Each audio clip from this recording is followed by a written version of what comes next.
सो दोस्तों अपडेट ये है कि हमारा भंसार बन गया, सब कुछ हो गया, हम लोगों ने एक्सचेंज भी करा लिया। वहीं पे जो बंदा था गार्ड, उसने हमारा एक्सचेंज करके पैसा दे दिया। तो प्रोसेस ये है भाई, अगर घर से ही ऑनलाइन भर के आओगे तो पेमेंट वहीं हो जाएगी। QR तुम दिखाओ यहाँ पे और यहाँ से अपना QR दिखा के पास लो और निकलते बनो। बट अगर तुम नहीं करके आए हमारी तरह तो तुम्हारा भाई बहुत टाइम लगने वाला, इधर 1 घंटा लग जाएगा, क्योंकि जो पेमेंट है वो नेपाली में ही होती है। तो पहले तुम्हें एक्सचेंज कराना पड़ेगा, एक्सचेंज करा के तब तुम्हारी एंट्री होगी, पेमेंट होगी। और यहाँ भी क्या हो रहा है, एजेंट है वो 20 रुपये इंडियन ले रहा है, वो फॉर्म भर रहा है, फॉर्म भर के फिर वो पर्ची देगा, पर्ची फिर जो अंदर मैडम बैठी है वो देख के देखेंगे कि फॉर्म सब कुछ सही बना हुआ है, फिर वो एक पर्ची देंगे बैंक में पेमेंट करने के लिए। फिर तुम जाओगे बैंक पेमेंट में। अब बैंक पेमेंट के लिए जब तुम गए तो वहाँ पे भैया वो मांगेगा नेपाली, तो नेपाली करेंसी नहीं है तो नहीं होने वाला, क्योंकि पेमेंट जो है 200 रुपये नेपाली पर डे बाइक की एंट्री का फ़ी है। तो हमारा 9 दिन का है तो 1800 नेपाली करेंसी हमने पेमेंट की है। और जो करेंसी रेट होता है वो 1.5 1.55 ऐसे रहता है। तो हमें 1.5 पे वही मिल रहा था। गर्मी इतनी है कि कौन बाहर जाए 5 पैसे के लिए, हमने यहीं से करा लिया और पेमेंट करके वहाँ से निकल गए। गर्मी इतनी ज़्यादा ऐसा लग रहा है जैसे सांस नहीं आ रही। अब हमें लेना है एक सिम। भाई ज़रा सिम का देखता रहियो, कहीं दुकान ना फ़ोन वाली, अरे वो उनका कोई भरोसा नहीं होता भाई। सिम मिल जाएगा भैया। सो दोस्तों यहाँ से सिम ले लिया है हमने और 1000 रुपये नेपाली का पड़ा अनलिमिटेड 1 महीने के लिए। तो 650 रुपये के आसपास का हो गया अपना इंडियन। और टाइम जो हो गया 2 बज चुके हैं। यहाँ के हिसाब से देखना पड़ेगा, आधे घंटे का शायद डिफरेंस है कुछ, अब वो देखना पड़ेगा कि क्या टाइम है। सो अरे अरे अरे अरे अरे भाई भाई भाई भाई भाई भाई क्यों छोड़ता है तू? कितने बार इस पर क्यों नहीं रखता भाई? इस पर क्यों नहीं रखता हेलमेट? कभी गलती से भी ऊपर नीचे मत रख भाई, हवा से भी गिर जाते हैं। आगे से यूटर्न लेगा या यहीं से घुमाए? हाँ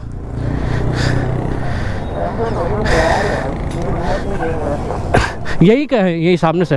हाँ हाँ अरे डिहाइड्रेशन हो गया पता है, क्योंकि ना मसल पुल हो जा रहे हैं, नस खिंच जा रही है। हुआ तेरे को भी हुआ? हाँ ये डिहाइड्रेशन का है, क्रैम्प्स आने, ये पूरा डिहाइड्रेट हो चुकी है बॉडी अपनी। लोड आएगा ना पैर वैर पे तो क्रैम्प्स पड़ेंगे। तो नज़ारे देखो, ये आपका नेशनल पार्क स्टार्ट हो गया है। यहाँ पे देखो बाघ की चेतावनी है, यहाँ पे बाघ मिलते हैं और यहाँ से अकेले नहीं जाना होता भाई, ट्रक के साथ चलेंगे, ठीक है।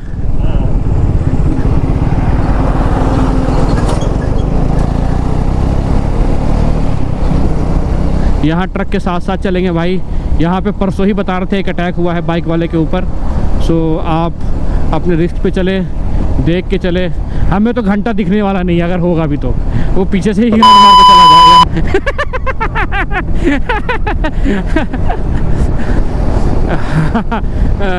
तो भाई अपनी स्पीड बरकरार रखे, गाड़ी आवन जावन देख के साथ साथ में चले। बट वैसे अगर परसों शिकार किया है उसने तो हमारे लिए रास्ता क्लियर होना चाहिए।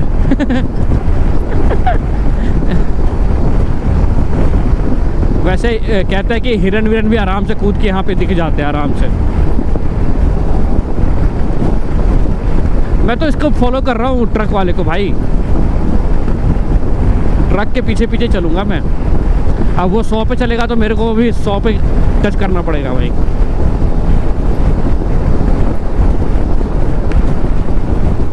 और क्या भाई 80-85 तो चल ही रहे हैं हम। वो भी रेल मारे हुए खाली रोड देखकर। वाह भाई वाह, ये थोड़ा सा मौसम बढ़िया होता तो भाई क्या जगह लगती नहीं। हाँ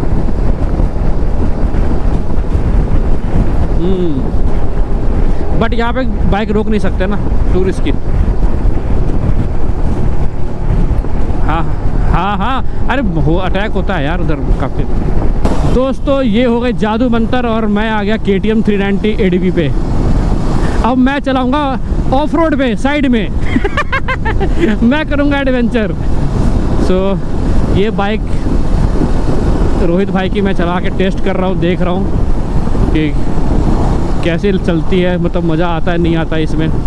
तो 5000 के नीचे तो भाई इतना वाइब्रेशन है कि मोटे मोटे सब हिल जा रहे हैं इसमें। और सीट तो बाय गॉड इतनी ज़्यादा हार्ड है इसकी।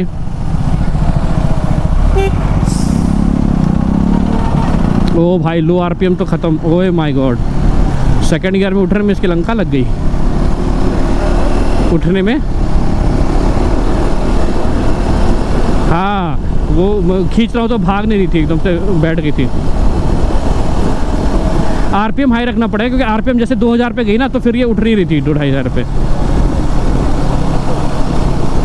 हाँ तो पहाड़ पे तो बट यार नीचे वाले गियर पे तो चाहिए ना कि वो हो।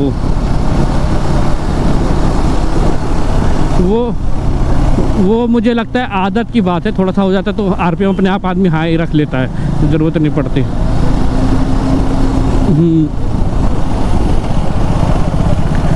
यही गोलंबर से सीधा 155 किलोमीटर पे।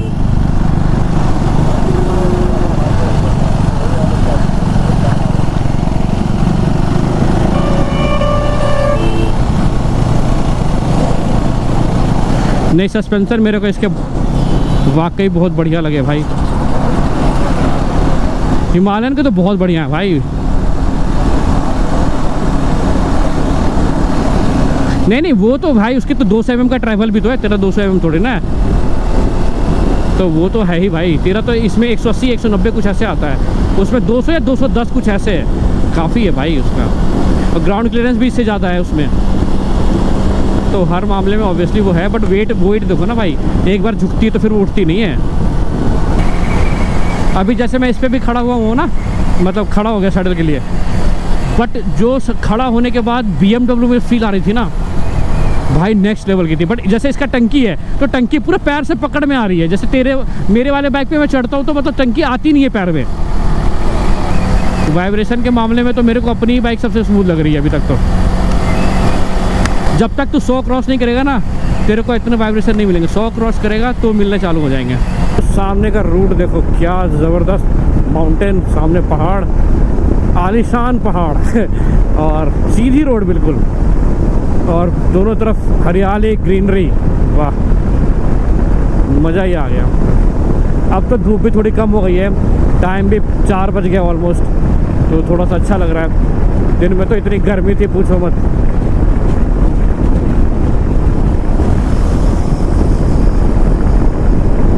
ऐसे झरझराते हुए तू गया ना तो झरझर। यहाँ का एक बराज है, पुल है, लोगों का पिकनिक स्पॉट है। जैसे दिल्ली में अपना सिग्नेचर ब्रिज था, वैसे ही यहाँ का ये पुल है। और भाई यहाँ फ़ोटो शूट रीलें जो बन रही हैं, ये देखो भीड़, जनता देखो, जैन जी, नेपाल की सारी जैन जी यहीं है। ओ भाई बड़े बड़े लेंसेज, कैमरे सब हैं भाई। Reilly reel. एक यहाँ पे हम लोग भी छोटा सा एक ड्रोन शॉट ले ही लेते हैं आगे से।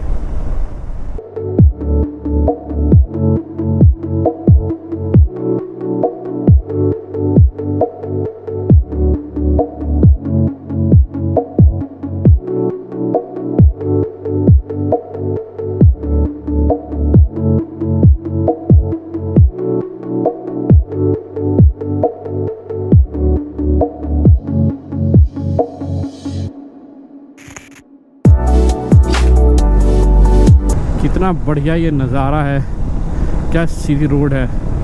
ओहो ये जस्ट हमने वो पुल पार किया है। पुल पार करके जो ब्रिज था, सिग्नेचर ब्रिज यहाँ का इस रोड पे आ गए। ये रोड थोड़ी सी स्टेबल है, पीछे बहुत ज़्यादा बम्पी रोड थी। इट्स स्टिल फाइन, गुड, इसमें बम्प नहीं है, उस पर तो बहुत ज़्यादा बम्पी थी। यहाँ से अब अपना 80 किलोमीटर रह गया है कोहलपुर, तो 1.5-2 घंटे में कर लेंगे हम लोग, और फिर आराम से अपना रेस्ट करेंगे। आज का दिन कॉल ऑफ करेंगे वही होटल में। और ये तो देख देख के छोड़ेंगे क्या गाड़ी को एक साथ।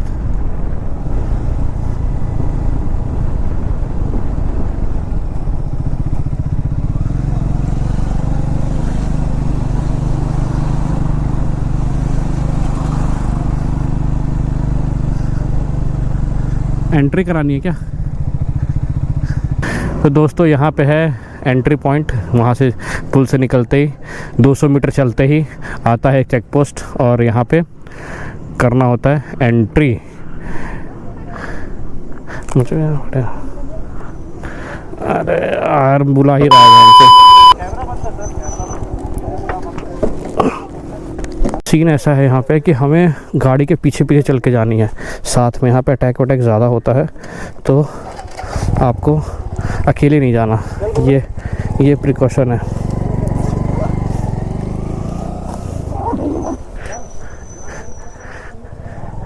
तो फटाफट चलते, गाड़ी निकल गई है नहीं तो फिर ये रोक देंगे।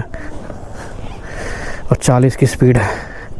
तो दोस्तों यहाँ पे चलना है संभल के, सावधानी पूर्वक, क्योंकि हाँ लंगूर है। हिरन भी है क्या? हाँ हिरन रहा। वाइल्ड लाइफ से भरी हुई है ये जगह। 40 किलोमीटर की स्पीड लिमिट है, उसी में आराम आराम से चलना है हमें। अगर कुछ अटैक होता है तो फिर अटैक ही हो जाएगा, फिर कर क्या सकते हैं। फिर तो हेलमेट पहन रखा है ना, हेलमेट उसके मुंह में डाल दूंगा हैं। और क्या ECE 22.06 तेरे मेरे बीच में आ गए, इनकी ज़्यादा गांड फट रही है। हाँ 40 के पीछे इसी के साथ चल रहा है। 14 किलोमीटर ऐसे ही चलना है भाई।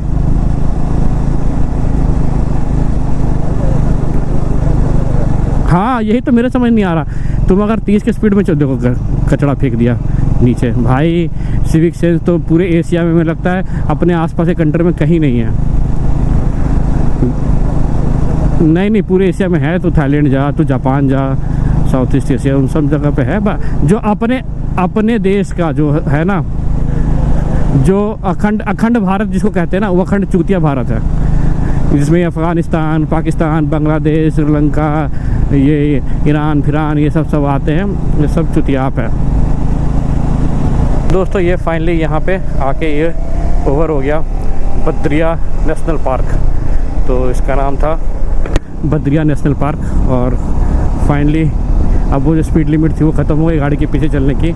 एक पर्ची वहाँ मिली थी, दूसरी पर वो सेम पर्ची यहाँ पे काउंटर पे सबमिट करना कि आप सेफली यहाँ से एग्ज़िट हो चुके हो।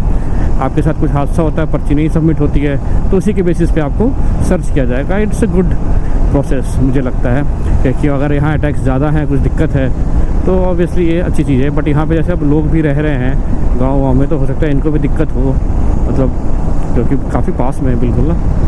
तो वह लोकल है, ये गाय भैंस को भी शेर बाघ उठा के जा सकते हैं। वैसे तो बाघ ही है यहाँ पे, शेर तो था नहीं। फ़िलहाल 5 बज चुका है, 60 किलोमीटर का राउंड और चलना है हमें।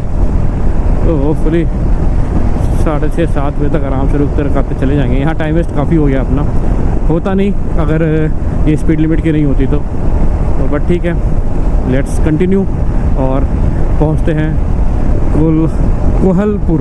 यस कोहलपुर। तो दोस्तों वन विभाग का एक और चेक पोस्ट है, यहाँ पे भी 40 की लिमिट और गाड़ी के पीछे पीछे चलना है आपको। ये थोड़ा सा टाइम टेकिंग प्रोसेस हो जा रहा है। सो दोस्तों यहाँ फिर से एंट्री करा ली हमने। नेपाली टाइम 5:47 हो रहा है।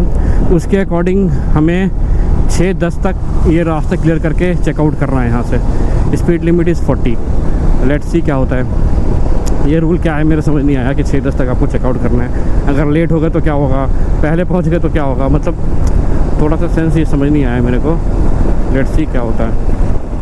तो ये एक ना यहाँ पे बहुत बेकार सी चीज़ लगी, मतलब प्रोसेस है सुरक्षा के। देखो यहाँ पे क्योंकि वाइल्ड लाइफ का सारा कुछ है ना, क्रॉसिंग जोन, तो इस हिसाब से किया हुआ है। बट ये हमारे प्रोसेस मतलब हमारे टूर प्लान में ऐसा कुछ था नहीं कि यहाँ लग जाएगा। तो अब करते करते करते देखो 6-7 का हो गया और ये 7 भी क्रॉस कर जाएगा मुझे लग रहा है। तो काफ़ी लेट हो जाएंगे। था कि जल्दी पहुँच के यार आज थोड़ा सा ना रिलैक्स करना था। अब कोहलपुर भी बहुत छोटा सा गाँव सा ही है। चल लेट मी थिंक क्या करना है, कहाँ रुकना है, देखते हैं। फिर आप लोग अपडेट देंगे, फिर वहीं से डे का कॉल ऑफ करेंगे। देखो मोर था, बहुत बढ़िया मोर था। वाइल्ड लाइफ तो है यार यहाँ पे, अंगूर दिखे, हिरन दिखे, यही देखने के लोग पहुँच जाते हैं वहाँ पे। अपना जिम कॉर्बेट और वो आधे लोग तो यही देख कर आते हैं।